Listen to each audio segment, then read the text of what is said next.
আল্লাহ নবী বলেন রমজান মাসে 4টি আমল বেশি করবা।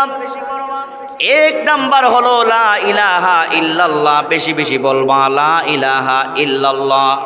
এই জিকির পড়তে তো টাকা পয়সা লাগে না, লাগেনি। লা ইলাহা ইল্লাল্লাহ যত বলবা ঈমান তাজা হবে। জোরে কোন কি হবে? ঈমান তাজা হবে। আমাদের গুনাহের কারণে পাপের কারণে আমাদের কি হয়ে যায়? অন্তর দুর্বল হয়ে যায়, অন্তর আমাদের ময়লাযুক্ত হয়ে যায়, ঈমান দুর্বল হয়ে যায়। যেমন আপনার গায়ের জামাটা 1 দিন 2 দিন লাগানোর পরে জামাটা কি হয়ে যায়? ময়লা হয়ে যায়। আবার আমরা ভালো করে যখন ধৌত করি পরিষ্কার হয়ে যায়। ঠিক তেমনিভাবে আমার আপনার গুনাহের দ্বারা ঈমানটা দুর্বল হয়ে যায়। ভিতরে একটা আত্মা আছে, কলব আছে, গোশতের টুকরা আছে।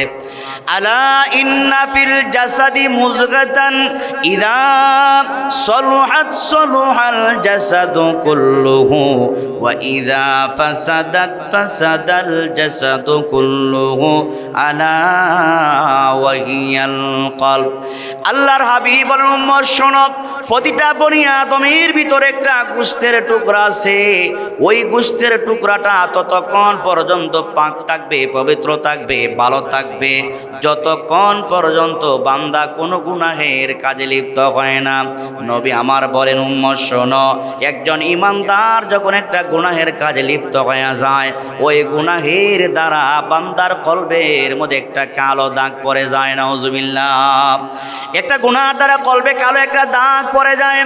উদাহরণ দিলে সহজে বুঝবেন। মনে করেন আল্লাহ ফরজ করেছেন নামাজ পড়া, বান্দা আজান শুনে বারবার কিন্তু নামাজে আসে না। এমন ঈমানদার আমাদের সমাজে আছে না নাই? বারবার মসজিদের আজান শুনে, তারপরও নামাজে আসে না। বারবার ওয়াজ মাহফিলে যায়, কত সুন্দর সুন্দর কথা শোনে, তারপরও আমাদের মা বোনরা পর্দায় চলে না, বেপর্দায় চলে। এমন মা বোন আমাদের সমাজে আছে না নাই? তো আল্লাহর হাবিব বলেন, আলা ইন্না ফিল জাসাদি মুযগাতান ইযা সলুহাত সলুহাল জাসাদু কুল্লুহু আলা ওয়া হিয়াল কলব। বনি আদমকে আল্লাহ পাক একটা গোশতের টুকরা দিয়েছেন। উম্মত একটা গুনাহ যখন করবা, ওই গোশতের টুকরা, সাদা গোশতের টুকরায় একটা কালো দাগ পড়ে যায়। 2টা গুনাহ করলে 2টা দাগ বসে যায়, 3টা গুনাহ করলে 3টা দাগ পড়ে যায়। এইভাবে বান্দা যখন গুনাহের পর গুনাহ করেই যায়, বান্দা বান্দি যখন গুনাহের পরে গুনাহ করেই যাচ্ছে, ফিরে আসে না, তওবার দ্বারে কাছেও যায় না, আল্লাহ পাকের কাছে ফিরে আসে না। বান্দা শুধু গুনাহ করে যায়। নবী বলেন, গুনাহ করতে করতে বান্দার পবিত্র আত্মাটা, পাকসাব আত্মাটা একদম ময়লাযুক্ত হয়ে যায়, কালো হয়ে যায়। নাউজুবিল্লাহ। গোশতের টুকরা যখন কালো হয়ে যায়, আত্মা যখন কালো হয়ে যায়, ময়লা আবর্জনা যখন ভরে যায়, তখন আর দেখবেন আপনার নামাজ পড়তে ভালো লাগে না, ওয়াজ মাহফিল শুনতে আপনার ভালো লাগে না, তাহাজ্জুদের নামাজ পড়তে আপনার ভালো লাগে না, কোরআন তেলাওয়াত করতে আপনার ভালো লাগে না, আল্লাহর কথা শুনতে আপনার ভালো লাগে না, আলেম ওলামাদের কথা শুনতে আপনার ভালো লাগে না।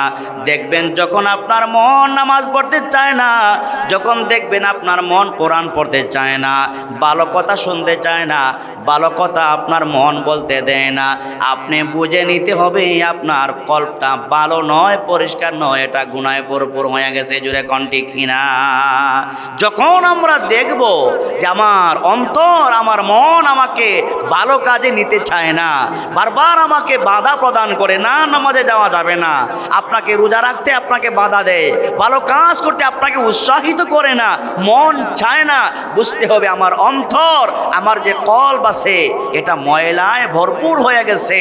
ওই ময়লাযুক্ত আত্মাকে পরিষ্কার করতে হলে বেশি বেশি জিকির পড়ার দরকার আছে না নাই?